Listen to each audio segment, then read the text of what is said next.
But the drone actually crashed. It crashed into the side of the box, and it looks like I have a sizable amount in damage. Oh my goodness. Because part of me actually thinks that it wasn't an issue with anything of the wind or anything that I did wrong. I actually think it's an issue with the drone. And the reason I think that is because when it came down, which I think I have video of, it was going fishing like left and right and left and right.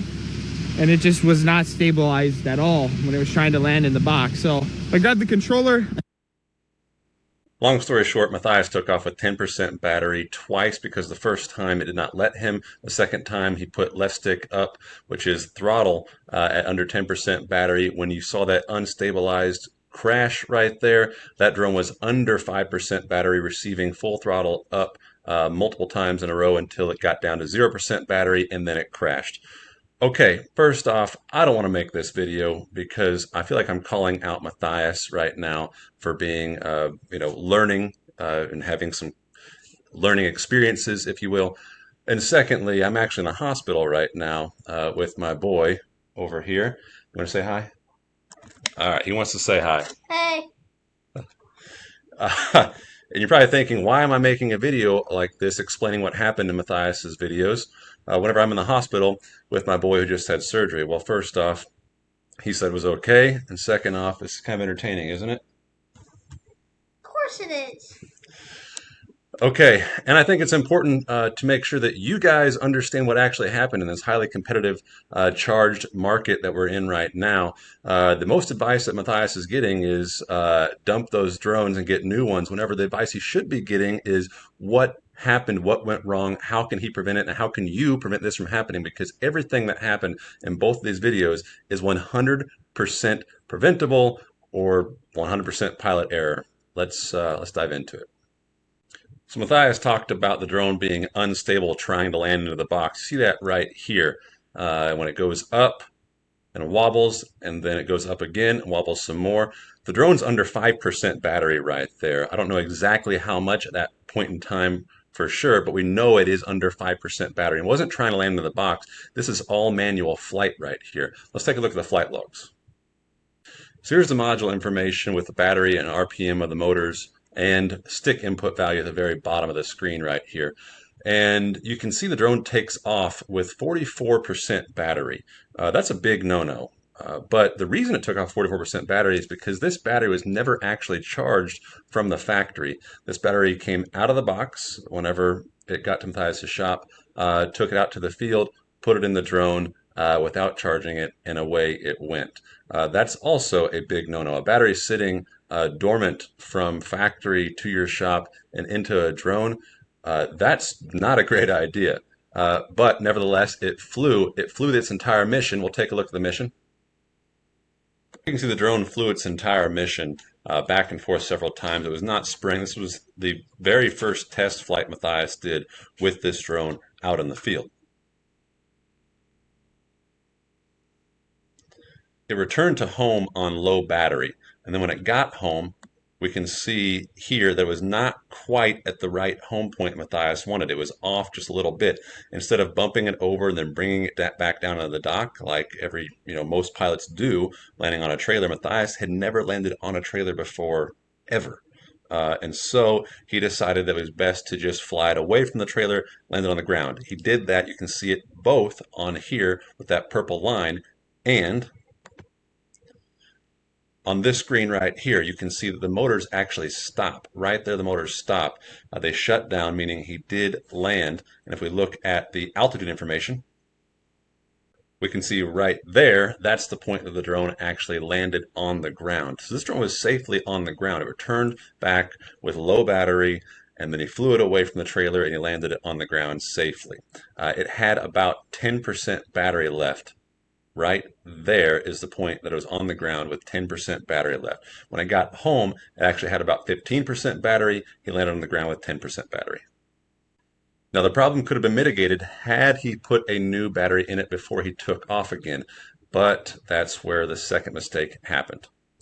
When we look back at the RPM on the motors, this is all with the same battery. The motor spun up again after it was on the ground, and Again, that's at 10% battery. It did allow him to spin the motors up. However, it did not allow him to take off, at least not very high. He only got about a foot off the ground, and it triggered forced landing. Now, forced landing by default on J150s is set to 10% battery. Now, you can change it down to 5%, you can go up to 15%, but it's set at 10% forced landing on his drone. And we know it was a manual takeoff at that point in time because of our stick input right here. You can see at that point in time right there, that is a manual stick input. See those opposite spikes right there? That means sticks down and in. Try to take off manually. We know the motor spun up, but they did not keep spinning up because it triggered forced landing and it brought them back down. Again, this crash could have been solved right here had he realized he was at 10% battery, had he put a new battery in it before taking it back off to land it back on the trailer. But again, you can see the motor spin back up after that. And again, you can see that is a manual stick input right there to spin back up. The difference on that second takeoff at this time 9% battery is he overrode forced landing by giving a lot of throttle input up. All of that right there is throttle up. All of this right there is throttle up. All of this right there is throttle up. And that's where you see the drone start to go unbalanced, because at that point in time, he was flying with a battery that was under 5%, somewhere between 5 and 0% battery, giving it throttle up as it's trying to come down to not fall out of the sky, and on a battery that had never actually been charged from the factory. So first off, never take off with a battery before charging it to 100% from the factory or from your shop, wherever. And secondly, if you get it on the ground with a forced landing at 10%, 5% doesn't matter. Never take off with a 10% battery and override that forced landing. If it's on the ground at 10% battery, put a new battery in it. The drone did not just lose control for no reason. It didn't lose control, actually. It became unstable because of low voltage, and it came down. It didn't fly sideways into his dock. It came down into his dock. When you put that throttle up, that's when it wobbled because of that really low voltage that it was at probably around 3% battery.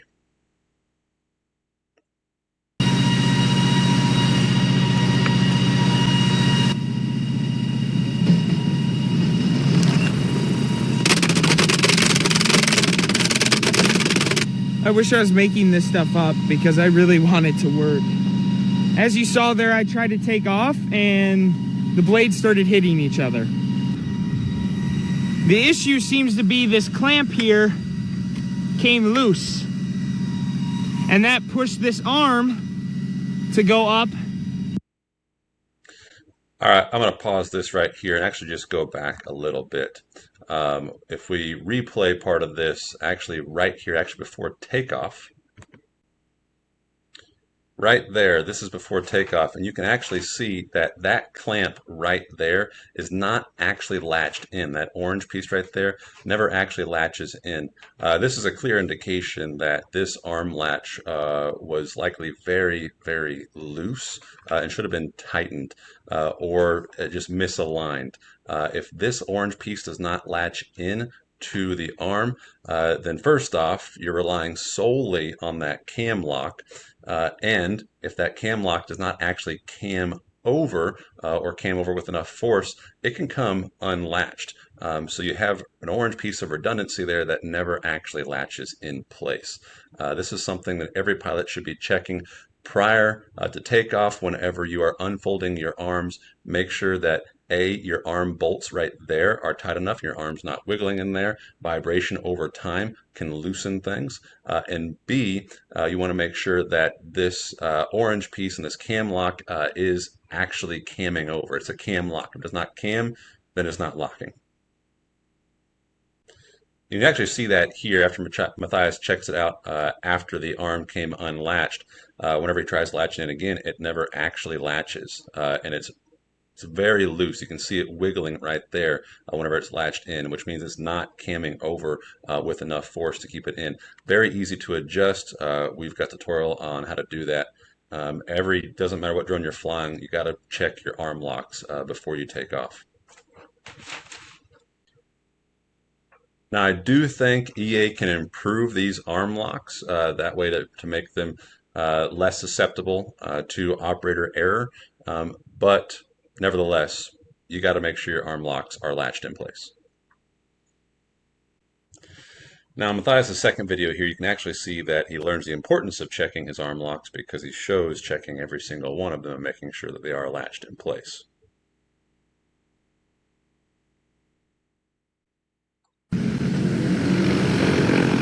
I'm letting Bob land it. This is the part I seem to struggle with, is landing on the top deck of the trailer.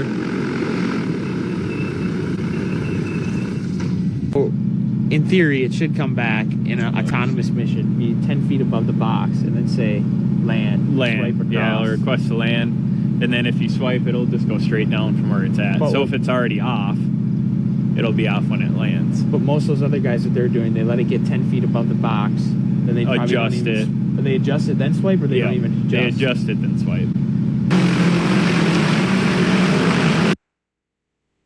So there you can see Matthias is obviously pretty new to this because he's never actually landed in the dock or actually ever landed on the trailer by himself, and is just grasping the concept of how to do that. 90% of operators, whenever they're landing on top of a trailer, well, 100% successfully, will adjust the drone's position and then bring it down.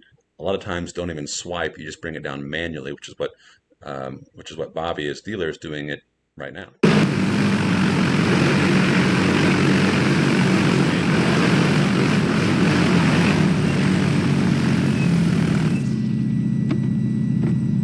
All right, you gotta learn how to trust the cocky box. cocky boy.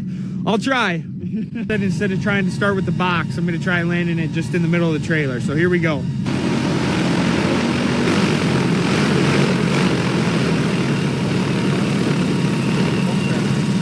And that right there was Matthias's first time ever landing on top of a trailer successfully. And you can see even there, he has a little bit of trouble landing manually because the drone kind of tilted up, meaning he did not push that left stick down whenever it was on the trailer. He let go of it and then pushed it back down.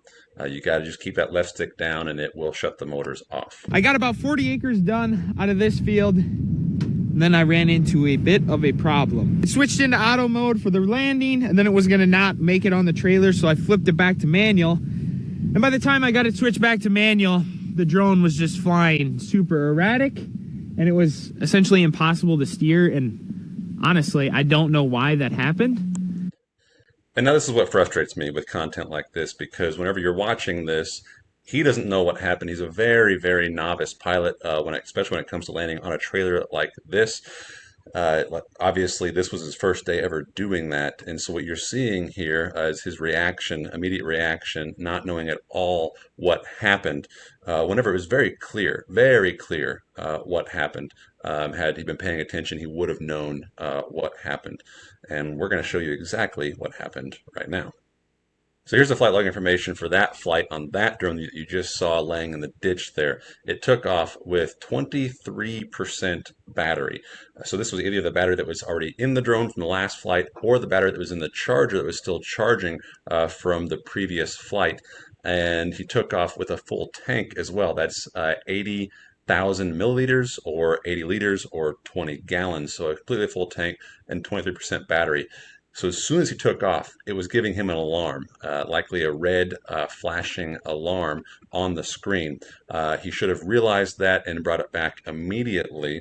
However, if we look at the map for this, you can see the drone takes off, goes to start or almost to start point, and then comes back on low battery and gets all the way back to the trailer. At that point, he should have just brought it down on the trailer and landed it.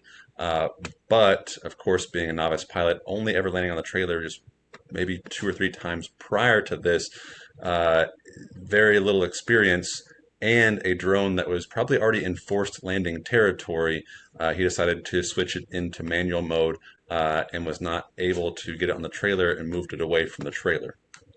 The problem with that is he was fighting forced landing the entire time, and we can see right here, this is the stick input.